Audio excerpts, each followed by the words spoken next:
Hi, Tim Sells here. In this series of videos, I'm talking about how sophisticated is your prospect? Okay, and should you use the same tool for every prospect? All right, no matter if they've never heard of network marketing or if this is their fifth company that they've looked at, would you use the same tool? Okay, so the consensus in the network marketing space is, yeah, use the same tool. You're just sifting. Okay, and I kind of challenged that myself to say, well, what would I need to know in order to say that's yes or no?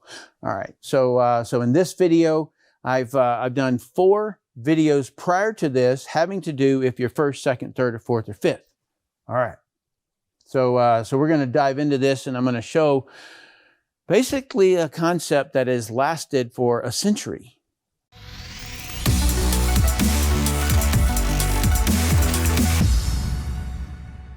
The vital 3 questions that you must ask in any marketing situation is, what desire is motivating your prospect? How much does he or she know about the product or products or your business?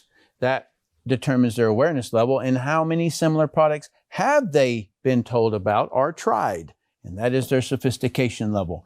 And we are now into the 5th stage, okay? And the 5th stage means that they have tried 5 or they've seen 5 ads. Eventually, no new mechanism will gain acceptance. They're fatigued. They're exhausted.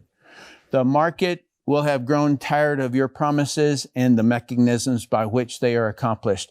Your prospects will have been glutted by advertising. In other words, too much advertising, not enough demand.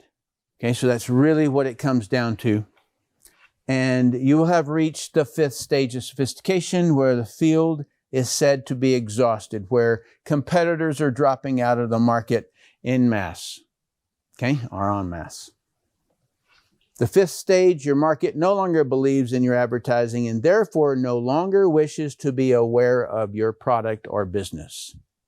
Similar to the 5th stage of awareness. Okay, so if you go back in my channel, probably, I don't know, a month or 2, you'll see the awareness levels. Okay, so now we see where we're at. Okay, so if it's 5 stages, well, then it all goes away, right? Let's look at a century of great marketing Coca-Cola.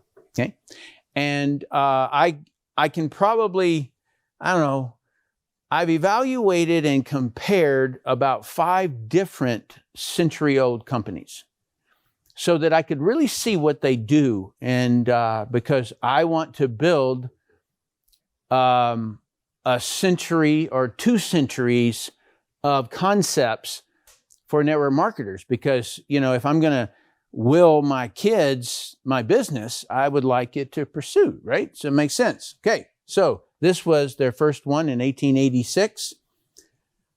Number 2 in 1890. All right, so what are they doing there? Well, they're putting Coca-Cola in the headline. All right, that last one, I showed it in another video, but this card entitles you to 1 glass of free Coca-Cola, so they were giving it out for free in order to have people test it, try it, okay? And then, now, they're charging 5 cents.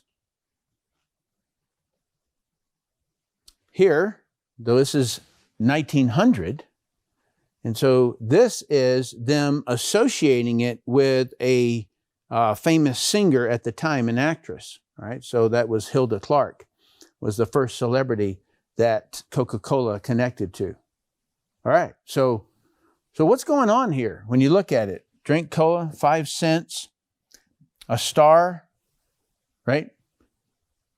So what happens is that they're connecting that soda to a star, right? It's creating an association between the two, right? So that was really, in my opinion, some of the very early on connections to celebrities. I don't know that it's as effective today than it was back then. All right, 1925, So what did they connect it to? Here it is again, drink Coca-Cola. 6 million. Here is a very sharp-dressed, dapper man. Okay, so association plus social proof. This is the social proof that a lot of people are doing it. Hey, let's all do this. Wealthy people drink Coca-Cola. This is a Ritz boy from Ritz-Carlton in London in 1906, New York 1918. And so it was, the concept is I'm associating with the wealthy by drinking a soda. Okay, so that was kind of the connection. And so notice that this is an aesthetic. This creates an emotional occurrence in the viewer. And this was a billboard, by the way. Another billboard, 1931. It was painted every year. A new painting every single year from 1931 to 1964. It's the aesthetic. Santa Claus, he's good. Probably drawing kids in too, right? So there's the Coca-Cola. So then here is all of the sporting events, right? And so they were marketing basically to that. So that's social proof, association to sports market. It's a new niche, right? So that's in 1932. 1935, Norman Rockwell created a calendar and put a Coke in there for the boy, all right? So that's a niche, probably towards kids. All right, so it's also an aesthetic. 1944, World War II, it's a niche, military returning, target them. Okay, so they weren't having Cokes out in the battlefield in Germany. It's an aesthetic. 1946, billboard, yes girl, billboard. All right, so it's the aesthetic. It implies something else as well. So, yes, I'd like to have a date with you, right? It's implying some other. So it's an aesthetic. I talked about aesthetics a while ago in the marketing series that I've been going through. And so you really have to understand the huge connection that occurs there. In 1886 to 1951, 65 years, that is social proof. Okay, so that's what they're doing there. Here, they're connecting it with the first African-American woman to appear in a Coca-Cola advertisement. All right, so that's another niche, if you will, that they're bringing in there. So it's an aesthetic, and you can just see exactly how it's all done. I like looking at old ads because they just so reveal what's really going on. In 71, there was a video recording of people singing, an international group of people. I'd like to buy the world a Coke. Okay? And so it created that togetherness. It's that creation of association. It was an aesthetic. I remember it in 71. Probably the greatest commercial I've ever seen in my life. Mean Joe Green. He's walking into the locker room. He's hurt. Little boy comes up behind him and says, Mr. Green, Mr. Green. He turns around and he says, would you like my Coke? And so he ends up taking it. The boy turns around, starts to walk away. When he finishes drinking it, he then grabs his jersey and says, hey, kid. And he throws him the jersey. And so it was really, really a good feel kind of a thing. So again, that's the aesthetic connected to the Coke. All right. Then they had a lot of problems, right? So we have insulin spikes, we have diabetes, we have all this kind of stuff, people getting fatter and fatter, and they were blaming it on Coca-Cola. And so they got hit with a lot of attacks on that. Mechanism, Diet Coke, to thwart attacks on sugar and calories. Okay, so they usher in white gloves, right? They put a Diet Coke just for the taste of it. Only 1 calorie. Brilliant marketing. Okay, 1985, mechanism Cherry Coke. All right, so now they're starting to go into another mechanism. they're putting a different flavor in it and a contemporary spin. Okay, so this is not the common marks that are on it. And then this outrageous here. Okay, so I think they were trying to get rid of boring, and that was the reason that they would do this. 1985, the best just got better. They changed the taste, the formula. It lasted 79 days, and then they reverted back, killed that off. All right. So I want you to just see, like, what happens in a century-year-old company. They had their ins and outs. They had problems. And so the sky's falling, and it's time to, like, run. Like, that's ridiculous, okay? Marketers save the day is really what happens. All right. So 1987, they completely changed a product category and audience. And so they went after the sports group. 1991, can't beat the real thing. All right. So a lot of arrogance in that, but I know a lot of people devoted to Coca-Cola, and I was at one time. Mechanism, name, real thing. So the real thing that lasted a long time. Okay. So then what did they do?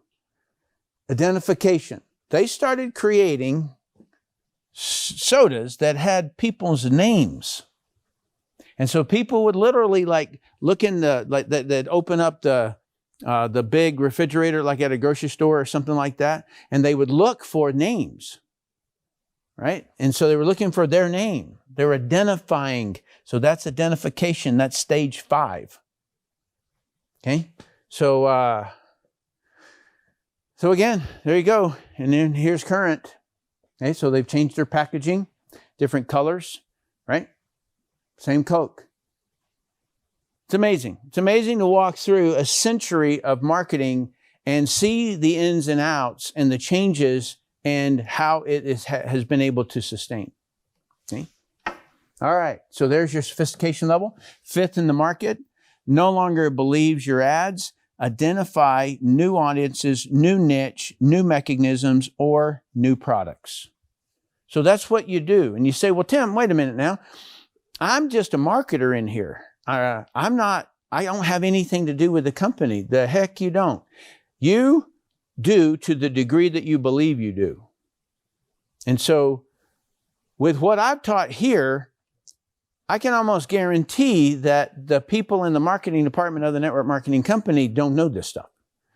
And so, yeah, you've got a voice. You should use it. All right, so let's take a look and see the simplicity of a century of marketing. Use of association to major trends. Okay, so they're connecting themselves. Did you notice at Christmas time, did you notice when they would use these World War II, the first group of people, like the athletes, they would associate to them, like Mean Joe Green and different things. So their association to major trends. You should do the same. So every Valentine's, every Christmas, every Mother's Day, every Father's Day, connect to major trends. Use of association to celebrities. Maybe, maybe not. A lot of us know people who are somewhat celebrities, whether it be a sports person or whatever. Use of aesthetic images. That's easy to do these days. Use of slogans. Those things that get caught in the person's mind and they keep repeating them. Use of mechanisms. And use of niche markets. For example, sports. All right. So it's simple when you know each component of marketing. You can look at this right here, and this is what Coca-Cola has done for a century. All right? Pretty incredible. I got a challenge for you. Side by side Coca-Cola was this company, PepsiCo. It will be very interesting for you to see what PepsiCo was doing while, if you line them up side by side, how were they going tick for tack? Okay, so it's really, really an amazing journey to do that. You'll learn a whole lot. Okay, so please comment your thoughts on being 5th in the market. Did you have any new realizations of the whole series? I'm going to come in next week, and I'm going to give you a summary of this. But please, if you like this and you want me to do more of them, please like, share, and subscribe. And if you have any questions, please hit us up on Telegram, because we have a whole bunch of people in there that ask questions, and I'm able to answer there. There's no way for me to follow all the videos that I have, and somebody pops a question in one that I did 4 years ago or 3 years ago, and I don't even know it's there. Okay, so that's where we like to huddle up. Thanks so much for watching.